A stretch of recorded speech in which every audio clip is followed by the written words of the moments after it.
Hello everyone, welcome to my channel Archive Togetherness. Today we will discuss about the plant digitalis in detail. कि हमारा जो digitalis का plant होता है ये कार्डियोग्लाइकोसाइड कंटेनिंग प्लांट है। आज हम इसके बारे में डिटेल से पढ़ेंगे। इससे पहले अगर आप मेरे चैनल पे नए आए हैं तो प्लीज़ मेरी वीडियोस को लाइक कर दीजिए और मेरे चैनल को सब्सक्राइब कर दीजिए ताकि मैं ऐसे ही इन्फॉर्मेटिव वीडियो आगे लेके आऊँ तो उसका नोटिफिकेशन सबसे पहले आपको मिले। चलिए आज का प्लांट डिजिटालिस हम लोग स्टार्ट करते हैं, इसको ब्रीफ में पढ़ते हैं। ठीक है,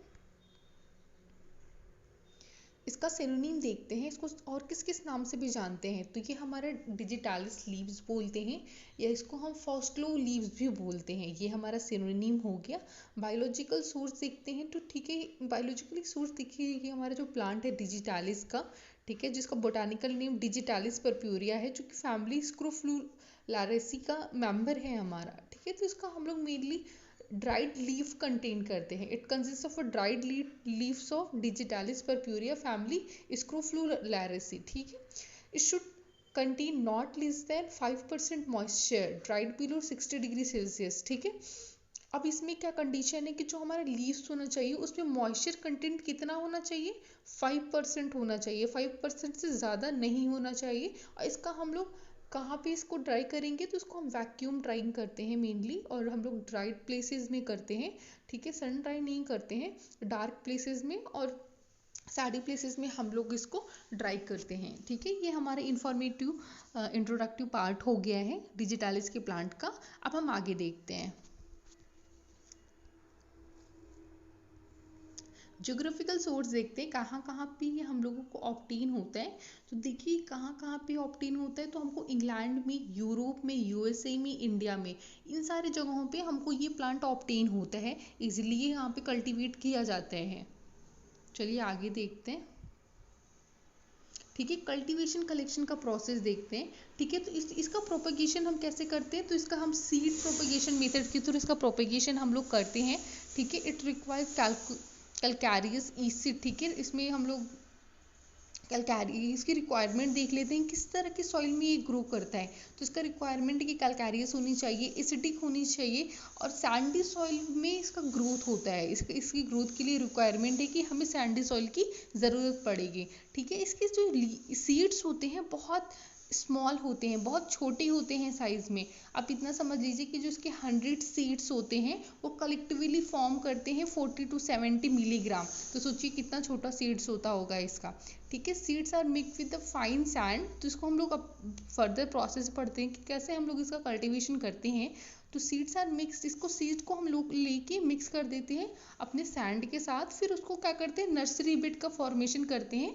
नर्सरी बेड का फॉर्मेशन हम किस सीजन में करते हैं, तो स्प्रिंग सीजन में करते हैं, मेनली मार्च और अप्रैल के टाइम में करते हैं। और इसको क्या करते हैं, सीड्स को सोन कर देते हैं सैंड के साथ मिक्स करके। ठीक है, उसके बाद जब यंग सीडलिंग्स हमारी जो होती हैं उसको हम लोग, जब वो प्रोपगेट हो जाती है तो सितंबर नवंबर की मौसम में उसको हम लोग क्या कर देते हैं, ट्रांसप्लांटेड कर देते हैं। तो जब क्रॉप हमारा मिन्योर हो जाता है, मेच्योर हो जाता है, मिन्योर देखिए अब किसी भी क्रॉप के लिए ज़रूरी है कि उसमें वीड्स जो होती हैं, खरपतवार होती हैं, जो भी अनवांटेड प्लांट्स होती हैं उसको हम लोग को फ्री करना है, रिमूव करना है। इससे क्या होता है कि हमारी क्रॉप की अच्छी ग्रोथ होती है। ठीक है, अब ये देख लीजिए आगे देखते हैं। तो इन फर्स्ट ईयर प्लांट भी रोजेट लीव्स। ठीक है, फर्स्ट ईयर में उसकी जो हमारी लीव्स होती हैं प्लांट की वो रोजेट लीव्स होती हैं। सेकेंड ईयर में उसकी सेसाइल लीफ में, वो देखिए फर्स्ट ईयर में हमारी रोजेट लीफ होती है, सेकेंड ईयर में हमारी सेसाइल लीफ होती है। फिर ठीक है, leaves are collected in second year by the hand picking method. अब दूसरे साल में ही हम क्या करते हैं, हैंड पिकिंग मेथड के थ्रू हम लोग इसका कलेक्शन कर लेते हैं। ठीक है, लीव्स का कब करते हैं, उसके लिए हम लोग आइडेंटिफिकेशन कैसे करते हैं कि हाँ हमें अब ये प्लांट का लीफ कलेक्ट करना है। तो हम लोग मेनली फ्लावर का ऑब्जर्वेशन करते हैं।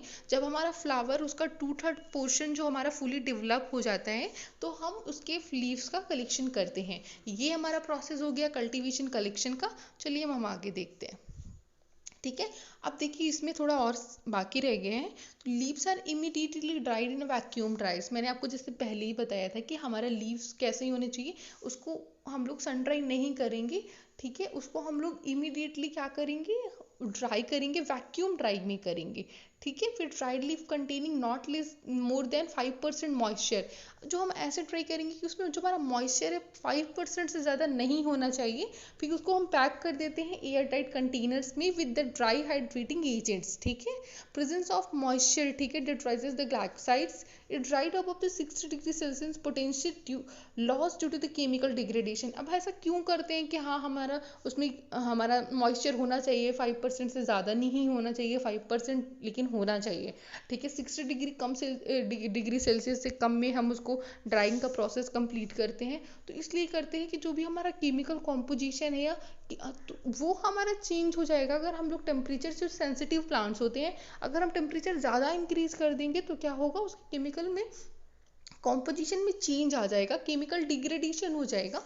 उससे बचने के लिए हम लोग इन मेथड्स का यूज़ करते हैं, ठीक है। अब हम आगे देखते हैं, ठीक है। मैक्रोस्कोपिक कैरेक्टर्स देखते हैं, ऑर्गेनोलेप्टिक कैरेक्टर्स, उसके कलर देखते हैं तो हमारा डार्क ग्रेज ग्रीन कलर का होता है। ऑर्डर में देखेंगे तो हम लोग का स्लाइटली ऑर्डर होता है। इसका टेस्ट इसका बिटर होता है, ठीक है, टेस्ट इसका बिटर होता है। साइज में अगर आप जाएंगे 10 to 40 सेंटीमीटर लॉन्ग होता है और 4 to 20 सेंटीमीटर हमारा वाइड होता है। शेप इसका ओवेट होता है, लेंसुलेट होता है। लेंसुलेट शेप को क्या, इसको मैं ब्रीफ में बताती हूँ। Shape like a lens head tapering at to the point at the end, ठीक है, ईच एंड। ये हमारा लैंसुलेट शेप हो गया। ब्रॉडली ओवेट लाइक एग, ठीक है। ये इसके तीन मेनली शेप है। हमारा ओवेट हो गया, लैंसुलेट हो गया, या फिर हमारा ब्रॉडली ओवेट हो गया। इन शेप में ये मेनली पाया जाता है। इसका मैक्रोस्कोपिक फीचर हो गया हमारा ये प्लांट का। अब एक्स्ट्रा फीचर्स देख लेते हैं। एक्स्ट्रा फीचर में अगर आप जाएंगे तो leaves are slightly pubescent on the both the surfaces, ठीक है। हमारा लीफ जो होती है ये प्यूबिसेंट होती है, ठीक है। फिर पिन्नेट वेनेशन होता है, इसमें पिन्नेट वेनेशन होता है। इसमें जो मेन एक्सिस होती है वो एक्सटेंड कर देती है बेस से टिप तक के लिए, ठीक है। Leaves are smaller vein branching off the main vein, ठीक है। Generally leaves are broken and the crumble, जो हमारे लीव्स होती है वो हमारी क्या होती है, लीव्स आर ब्रोकन, ऐसे लगता है कि ब्रोकन लीव्स होती हैं और क्रम्बल होती हैं, ठीक है। Breaks are in very small fragments, ठीक है। वो हम लोग उसको ब्रेक कर सकते हैं बहुत स्मॉल फ्रैगमेंट्स में। ये हमारा मैक्रोस्कोपिक कैरेक्टरिस्टिक हो गया। अब हम माइक्रोस्कोपिक कैरेक्टरिस्टिक देखेंगे। माइक्रोस्कोपिक जो हमारा इसको डॉर्सी वेंट्रल लीफ होता है, मतलब two surfaces differing from each other in appearance of structure. मतलब ये हुआ कि हमारा डॉर्सी वेंट्रल लीफ, मतलब वेंट्रल लीफ होता है कि हमारे इसके जो दोनों सर्फेसिस होते हैं वो हम उसको ईजिली आइडेंटिफाई कर देते हैं। कैसे आइडेंटिफिकेशन कर सकते हैं, क्योंकि उसका दोनों जो सरफेस होता है वो एक दूसरे से डिफर करता है, ठीक है। Covering the glandular trichomes on the both the surfaces. इसके दोनों सर्फेसेस में क्या होता है, मतलब ग्लैंडुलर ट्राइकोम्स पाए जाते हैं इसके बोथ सर्फेसेस में, ठीक है। और जो हमारा ये होता है, देखिए देखिए में लिखा भी हुआ है, कवरिंग ट्राइकोम्स आर, ठीक है, अनस्टेरेट होता है, arrange in a single series होता है, 3 to 4 cells long, having collapse cells, acute apex होते हैं, ठीक है, एंड वर्टी वर्ड्स होते हैं, मतलब उभरे हुए जो हार्ड रफ लम्फ स्ट्रक्चर्स होते हैं उनको हम लोग वर्ड्स बोलते हैं, जो उभरे हुए स्ट्रक्चर्स होते हैं, ठीक है, cuticle. Glandular trichomes are short, जो हमारे ग्लैंडुलर ट्राइकोम होते हैं वो शॉर्ट होते हैं, छोटे होते हैं, ठीक है, यूनिसेलुलर होते हैं। स्टाक जो इसका होते हैं जिसपे वो अटैच होते हैं और द बाई सेलुलर, वो बाई सेलुलर होता है और यूनिसेलुलर हेड होता है। इट हैव अ इनो क्या है, इनमोसाइटिक स्टोमेटा। इनमोसाइटिक स्टोमेटा जो हमारे इरेगुलर स्टोमेटास होते हैं वो उसी को हम लोग इनमोसाइटिक स्टोमेटास बोलते हैं। ये हमारा माइक्रोस्कोपिक कैरेक्टरिस्टिक फीचर हो गया प्लांट डिजिटालिस का। आगे देखते हैं, आगे इसमें क्या है, starch grain are present in endodermis, ठीक है। स्टार्च ग्रेन प्रेजेंट होता है इंडोडर्मिस में। Collenchyma present at the upper and lower, देखिए कोलिन काइमा इसमें प्रेजेंट होता है upper and lower epidermis of the pericyclic, ठीक है। अब देखिए पेरिसाइक्लिक क्या है, is a cylinder of a parenchyma and sclerenchyma cell that lies just inside the endodermis and the outermost part of the steel of the plant part, ठीक है। आप इसको इजीली समझ सकते हैं, इसमें कोई इतना टफ नहीं है। मैं आपको डायग्रामेटिकली अब इसका प्लांट का दिखाती हूँ कि कैसे ये हमको दिखता है।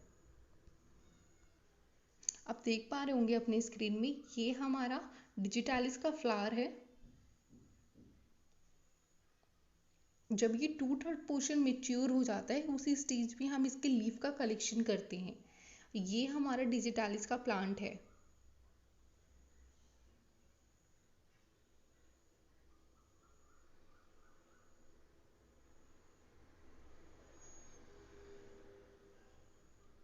जब ये 1 ईयर में होता है, ठीक है, वन अनमेच्योर्ड कंडीशन में होता है, तो इसकी लीव्स क्या होती हैं हमारी,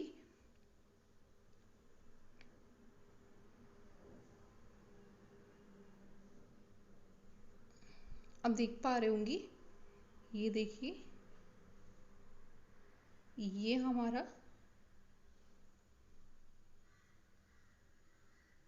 प्लांट है डिजिटालिस का। अब हम इसका केमिकल कॉन्स्टिट्यूएंट देखेंगे, इसमें कौन कौन सा केमिकल कॉन्स्टिट्यूएंट प्रेजेंट होता है। 0.2 टू 0.45% इसमें हमारा कार्डिनोलाइड्स होते हैं, ठीक है। अब देख लीजिए, मैं आपको पहले ही बताया था कि ये हमारा डिजिटालिस जो है कि कार्डियोग्लाइकोसाइड कंटेनिंग प्लांट है, बहुत अच्छा हमारा हार्ट के लिए, बहुत डिसीजेज में हेल्प करता है, क्योर करता है बहुत टाइप की हार्ट डिसीजेस को, ठीक है। इसीलिए हम लोग इसको ग्लाइकोसाइड कंटेनिंग प्लांट है, इसीलिए इसको हम कार्डियो ग्लाइकोसाइड कंटेनिंग प्लांट के अंडर में इसको ब्रीफ में स्टडी करते हैं, ठीक है। अब देखिए, इसमें main constituent purpurea, glycoside A and B होता है, ठीक है। मैंने आपको पहले नहीं बताया, परप्यूरिया जिसको बोलते हैं, इसको आप ब्रेक करेंगे, इसका मेन मतलब होता है पर्पल फ्लावर, ठीक है। इसके जो हमारे फ्लावर होते हैं पर्पल अपीयरेंस दिखते हैं, पर्पलिश कलर की दिखते हैं, इसीलिए इसका नाम परप्यूरिया रखा गया है, ठीक है। तो इसमें देखिए ग्लाइकोसाइड कंटेनिंग प्लांट है, तो इसका मेन कंस्टिट्यूएंट हमारा जो उसमें glycoside A and be present होता है, क्योंकि हम परप्यूरिया से मिलता है, इसीलिए हम लोग इसको बोलते हैं purpurea glycoside A and B, ये हमारा हो गया, ठीक है। इसमें क्या होता है, ग्लूकोजी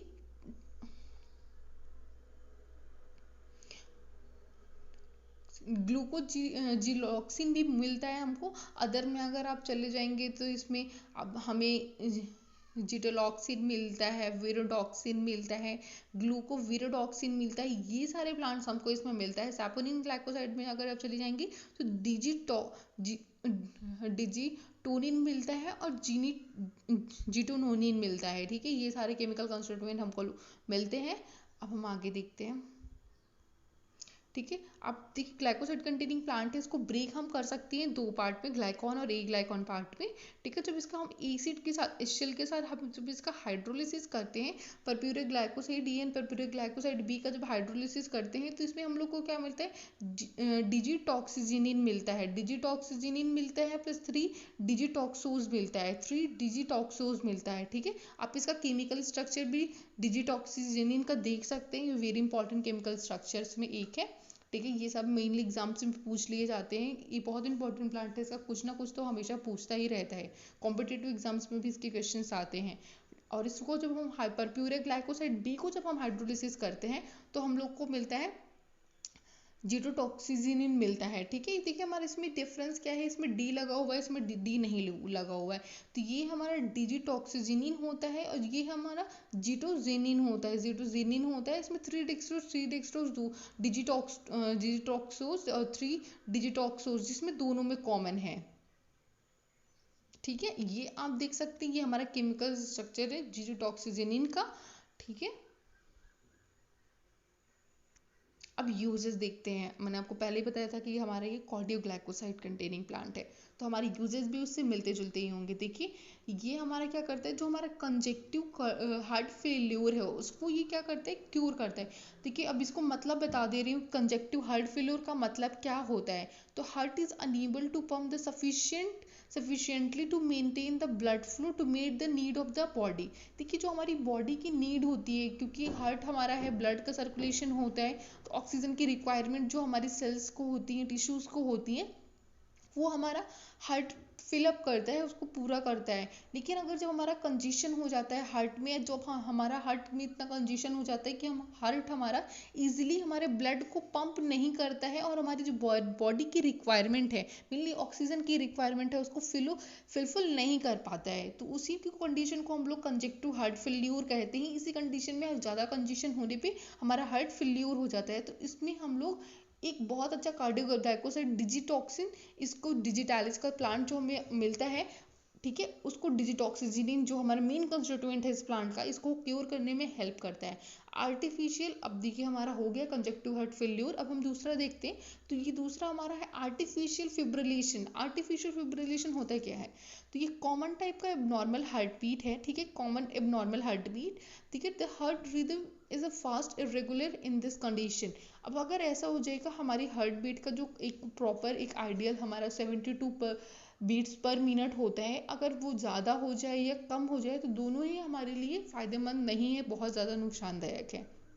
ठीक है, तो आर्टिफिशियल या आर्ट्रियल जो हमारे आर्ट्रियल फिब्रिलेशन है, तो ठीक है, ये हमारा एबनॉर्मेलिटी है, हार्ट फेल्योर नहीं है, लेकिन ये हमारा एबनॉर्मेलिटी है किस चीज़ की, हार्ट रिदम की। ठीक है, फास्ट हो गया, इरेगुलर हो गया, तो ये हमारी बॉडी के लिए अच्छा नहीं है, हमारे हार्ट के लिए, बॉडी सर्कुलेशन के लिए अच्छा नहीं है। तो इसको भी ये क्योर करने में हेल्प करते हैं। दूसरा हमारा आर्टेरियल फ्लटर है। ठीक है, ये इसको भी जान लेते हैं कि आर्टेरियल फ्लटर होता क्या है आखिर। तो ये होता है abnormal heart rhythm that occurs in the atria.